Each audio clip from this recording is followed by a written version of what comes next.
Everybody, hey everybody, let me show you what I got going on here tonight. I have this Asus, nice little laptop, and it's on.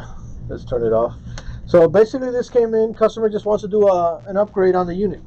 Has an i5, it's a little old, I think 3rd gen, something like that, i5. It's got a dedicated graphics, 6 gigs, but it came with a standard hard drive. Because back then, solid state drives were very expensive. So one of the simplest upgrades you can do nowadays on your computer is upgrade to a solid state drive, which are now fairly cheap. So we're going to put in a 500 gig. This is a Crucial MX500, which is kind of our go-to. You know, it's not all the way at the top of the end, at the top end. It's definitely not at the bottom. So kind of upper mid-range, I would probably say.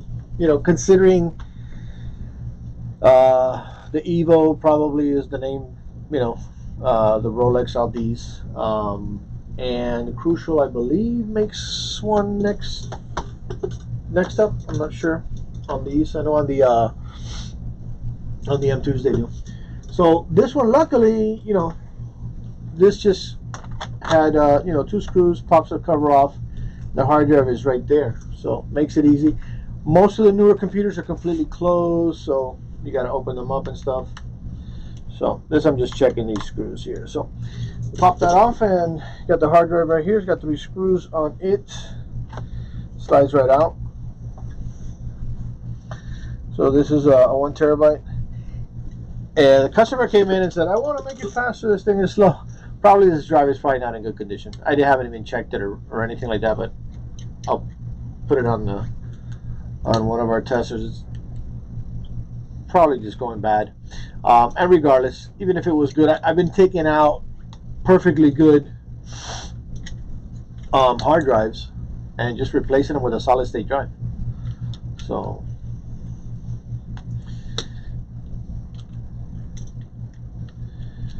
we're gonna do right here. So that comes off. We got the little caddy. Here's our drive there, and we got our MX 500. Oh.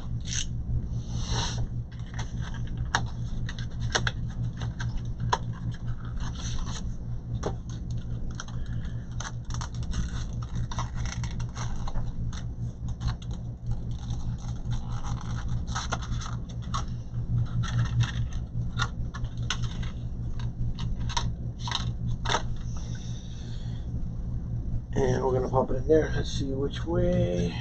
It's gonna go that way.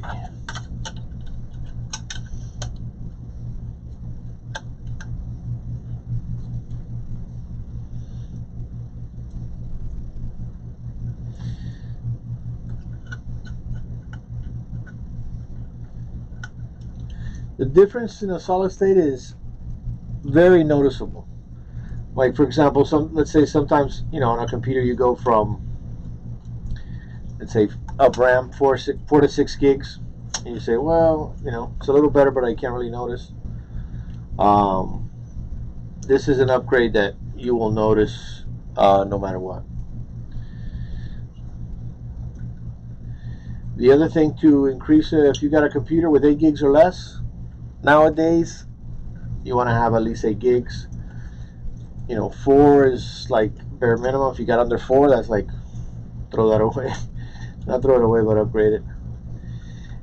And you want to try to have 8 gigs for, you know, for decent performance. The other thing you want to look at, you know, prior to get into this, which the first thing I mentioned, this has an i5. If you have an older computer and it's slow, actually, before getting into all this, you want to take a look at your CPU, the processor. What does it have? That you're not going to change, you're not going to upgrade. But if you got an old computer with a Celeron processor, don't bother.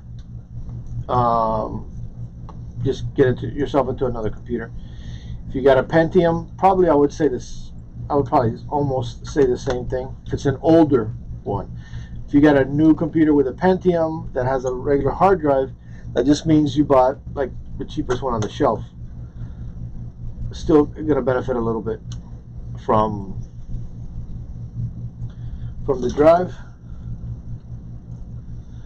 I've done other videos where I talk about looking up the CPU benchmark, which is kind of a score assessed to the computation power, right? Like, let's say horsepower on an engine. To look up the CPU benchmark, and if it's like under 2,000, I probably just wouldn't mess around with that. I'd probably just get into another computer.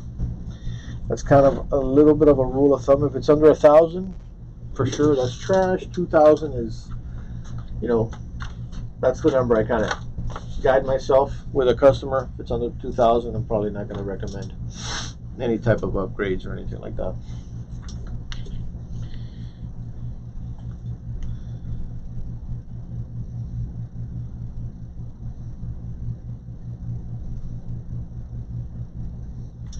So that's pretty much it. The hard drive has changed. Now the next step, I'm not going to keep streaming on it, but we're going to install Windows 10. This is an older computer which came with Windows 8, so it's not going to have a problem with 10, but it's not going to upgrade to 11. So there's a lot of computers, I believe your processor's got to be at least like an 8th generation Core Series Intel. On the AMDs, I don't know where they drew that mark, but your processor's got to be like 4 or 5 years old. After, you know, older than that, you just can't do Windows 11. So, you know, they pretty much, you know, knocked off a ton of computers off the market.